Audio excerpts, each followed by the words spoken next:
guys, it's Olivia. Welcome back to your endocrinology section. In this chapter, we'll be talking about thyroiditis, and the reason that I have included both hyper and hypothyroidism in these two pictures over here and in the title of your slide is because our causes of thyroiditis are very often going to cause a transient hyperthyroidism or a very short-lived hyperthyroidism before they cause the more long-lasting hypothyroidism. So just to quickly review the symptoms of hyperthyroidism that you might see, remember we're talking about our highly caffeinated, very energetic individual over here who is burning through so much energy that they are sweaty, they are unable to tolerate high heats, they might have a lot of weight loss, diarrhea, and then all these symptoms that could come along with being highly caffeinated, like restlessness, insomnia, anxiety, fine tremors, palpitations, or hypertension. That is going to be our hyperthyroid friend. And then by contrast, once we get into the hypothyroid state, hypothyroidism is going to present just like this guy over here who's shivering under a bunch of blankets, too tired to get out of bed, with cold intolerance, some weight gain, dry skin, brittle hair, brittle nails, constipation, fatigue, weakness, lethargy, and decreased reflexes, as well as bradycardia. So everything is slowed down, everything is less metabolically active in our hypothyroidism state. And then a complication of very severe hypothyroidism is myxedema coma.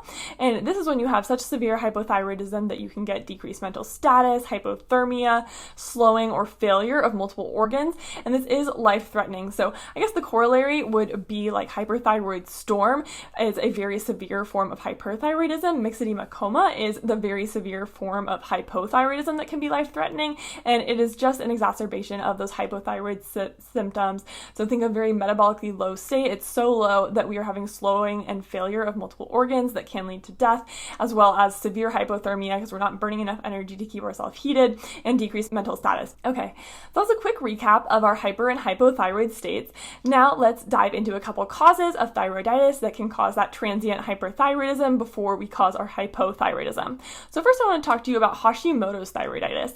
And Hashimoto's thyroiditis is going to be the most common cause of hypothyroidism in iodine-sufficient countries. So I think worldwide iodine deficiency might actually cause more hypothyroidism than Hashimoto's, but in iodine-sufficient countries, Hashimoto's will cause most of the hypothyroidism.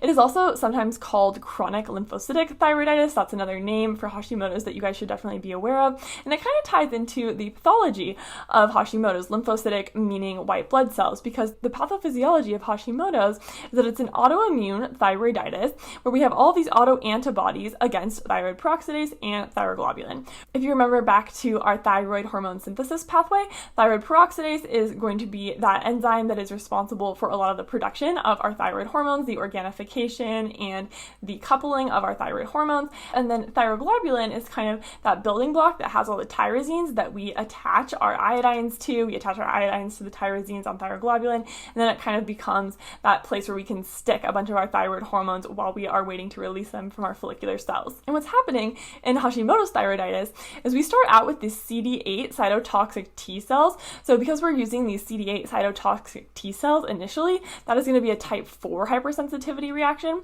So during our type 4 hypersensitivity phase, we have these CD8 cytotoxic T cells attacking our thyroid. And as they're attacking our thyroid, they are destroying a lot of our follicles. And our follicles, of course, are going to contain TPO and thyroglobulin. So once those follicles get destroyed and they release TPO and thyroglobulin, then we are going to have antibody formation to these foreign substances that are all of a sudden present. And this is going to lead to a type 2 hypersensitivity. So we had a type 4 hypersensitivity initially when we were using our CD8 cytotoxic T cells to attack the thyroid.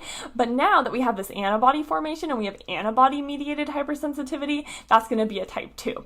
So this will lead to further thyroid destruction. And that's kind of the cycle of destruction that will occur to our thyroid in Hashimoto's thyroiditis. A couple key associations with Hashimoto's thyroiditis: HLA-DR3 and HLA-DR5 are associated, as well as lupus. I like to think of all these different types of autoimmune states. So lupus, type 1, diabetes mellitus. Certainly you can have antibodies attacking the pancreas in type 1, as well as Graves' disease. And I know it's a little counterintuitive because we talked about Graves' disease as a cause of hyperthyroidism, but Graves' disease can also be associated with Hashimoto's thyroiditis, and that can lead to kind of this complex clinical picture, but it's a very important association to be aware of so you don't get tricked on step 1. The presentation of Hashimoto's thyroiditis we already talked about a little bit. So we're going to get this transient hyperthyroidism. That's usually going to occur because we are attacking these follicular cells and we are releasing all of this preformed T3 and T4 along with thyroglobulin when we are killing these follicular cells. So we're releasing all of the preformed T3 and T4. That can lead to something called a Hashimotoxicosis. If we release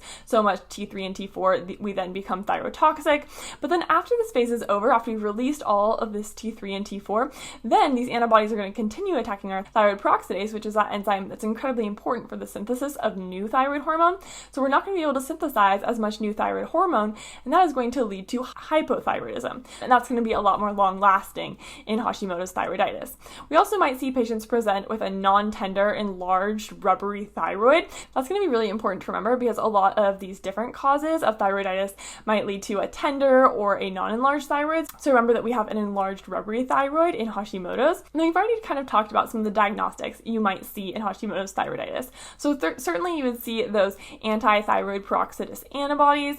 During your hyperthyroid stage, you would see decreased TSH and increased T3 and T4, right? You would also see increased thyroglobulin because this is an endogenous hyperthyroidism. This thyroglobulin is being released with the T3 and the T4 like normal. And then during your hypothyroidism stage, you would see some different lab values. So here you might see increased TSH because TSH would be activated. Since we don't have any negative feedback, we have normal T3 and T4. So initially you are kind of in this euthyroid state where T3 and T4 levels are falling, but they've only fallen back towards normal.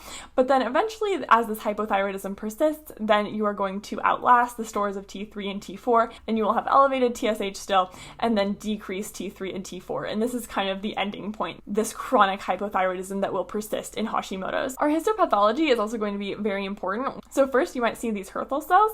If you look over here, there's a great example of a lot of these Hürthle cells. You can see them kind of aggregating. And then you also will see these lymphoid aggregate germinal centers. So this image of a thyroid down here, you can see all of these germinal centers that look like they belong in a lymph node or something, but they're in a thyroid. And the presence of these germinal centers is going to clue you in that we have an autoimmune process going on in our thyroid, most likely some sort of Hashimoto's type picture. If a patient has Hashimoto's thyroiditis, of course they're going to end up in this hypothyroid state eventually, and the way we treat this is with levothyroxine, so we are going to replace that thyroid hormone that they are no longer making.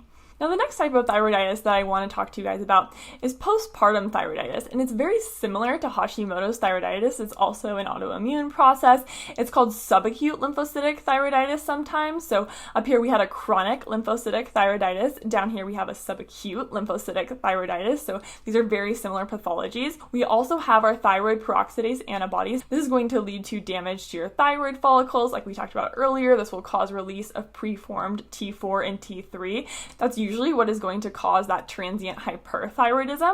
After your stores of T3 and T4 are exhausted, that is when you're going to get to that hypothyroidism, when you run out of all the preformed T3 and T4. The presentation for postpartum thyroiditis is also very similar to Hashimoto's. So it's associated with type 1 diabetes mellitus. Remember that up here, Hashimoto's is also associated with type 1 diabetes.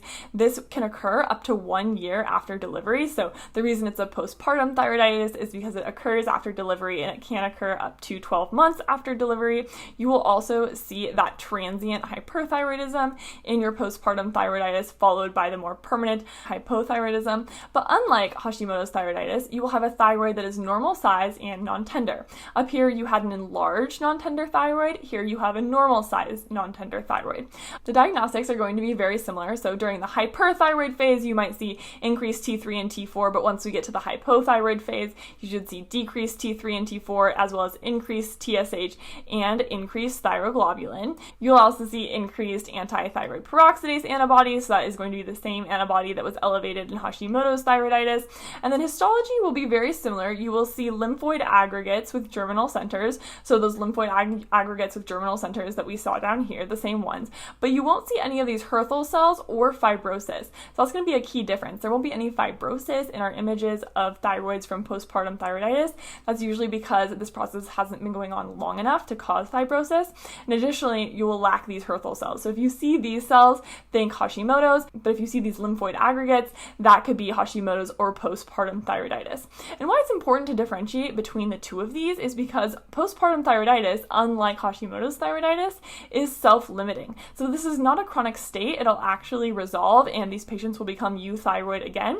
And for that reason, we don't require treatment of these patients. We should not give them levothyroxine like you do in Hashimoto's thyroiditis. You should just kind of wait it out.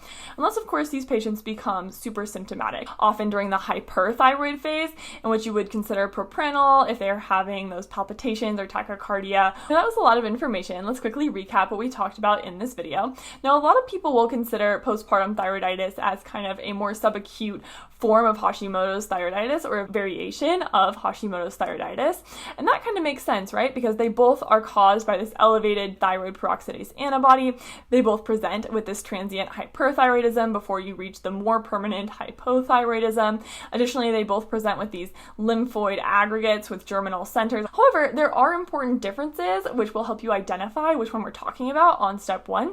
And these differences are important because, of course, Hashimoto's thyroiditis we need to treat with levothyroxine, whereas postpartum thyroiditis we don't need to treat unless our patients are acutely symptomatic. And some of the key differences between the two of these is first the presence of Hürthle cells. So you will only see these Hürthle cells if we are talking about Hashimoto's thyroiditis, so look out for that. Additionally, you will see a enlarged thyroid if we are talking about Hashimoto's, but you will see a normal sized non-tender thyroid if we're talking about postpartum thyroiditis. And then finally, use the postpartum history to differentiate between Hashimoto's thyroiditis and postpartum thyroiditis. If the question stem doesn't say that this patient was a pregnant woman who delivered within the past year, don't pick postpartum thyroiditis. Pick Hashimoto's if you have to choose between the two of these. And then how do they ask you about this on step 1? Well, something they might ask you is, a woman presents to clinic 3 months postpartum for increased weakness, lethargy, and weight gain since delivery. T3 and T4 levels are decreased, anti-thyroid peroxidase antibody is elevated, and the patient's thyroid is symmetrically enlarged but non-tender on exam. What are the most likely histology findings of this patient's thyroid? So this patient is presenting with 3 months of our hypothyroid symptoms. She has this elevated anti-thyroid peroxidase antibody, so I'm thinking it's Hashimoto's or postpartum thyroiditis. This patient does have a pregnancy history. She delivered 3 months ago. However, it notes on her exam that her thyroid is enlarged, and that really is not consistent with a postpartum thyroiditis picture. So I'm actually going to pick Hashimoto's thyroiditis for this question. And the question continues to us, what are the most likely histology findings of this patient's thyroid? And our most likely histology findings would be, yes, of course, these lymphoid aggregates with the germinal centers, as well as the Hürthle cells, right? Because we are in Hashimoto's, we are not thinking as much of a postpartum picture, so we would actually see these Hürthle cells as well, and that is how you would answer that question. Now, I hope this video was helpful, and I'll see you next time.